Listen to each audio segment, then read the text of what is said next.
ఉత్సాహం చూస్తామంటే ఒక పక్క సముద్రం, సముద్రానికంటే ఎక్కువగా జన సముద్రం మన ముందరకు వచ్చింది.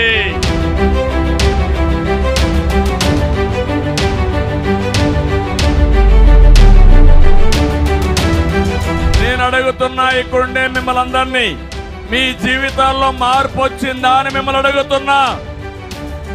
ఎవరైనా బాగుపడ్డారా అని మిమ్మల్ని అడుగుతున్నా. అందరం బాధితులమే. అహంభావం అవునా కాదా? అహంకారం అవునా కాదా? దీని వల్ల లాభం ఉందా ఈ రాష్ట్రానికి?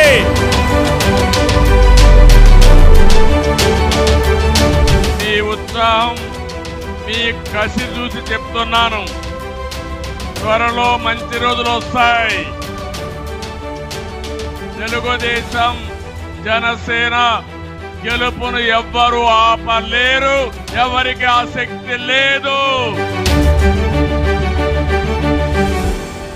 కదలిరా కదలిరా ఓ తెలుగోడా, కదలిరా కదలిరా